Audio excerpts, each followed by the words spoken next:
मुई प्रथम ना तांकर इनविटेशन लेटर देखी आग्नेया आग्नेयार फर्स्ट लेटर देखला कि मोर मन भितर गुटे ही आईला जिनस जे इटा केवल गोटे शब्द नुहे इटा गोटे इमोशन गोटे आशा गोटे विश्वास गोटे ऊर्जा जेनटा कि आम कहसू फायर एनर्जी एंड ट्रांसफॉर्मेशन।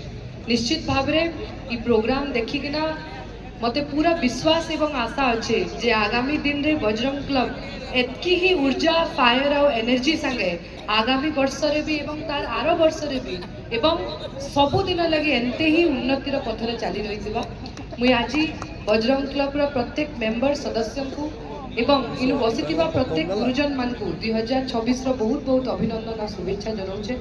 महाप्रभु जगन्नाथ को इटा ही प्रार्थना करमी आपण समस्ते सब बेले एंते खुशी रे रहून एवं उन्नति करूँ कही।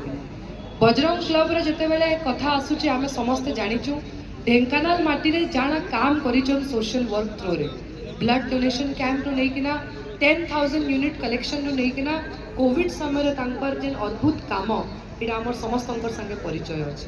निश्चित भाव में महाप्रभु जगन्नाथ तांको आशीर्वाद दो से आगामी दिन रे एंते बहुत भल भल काम करिकिना तांकर आगे भी एंते सोशल वर्क करूँ।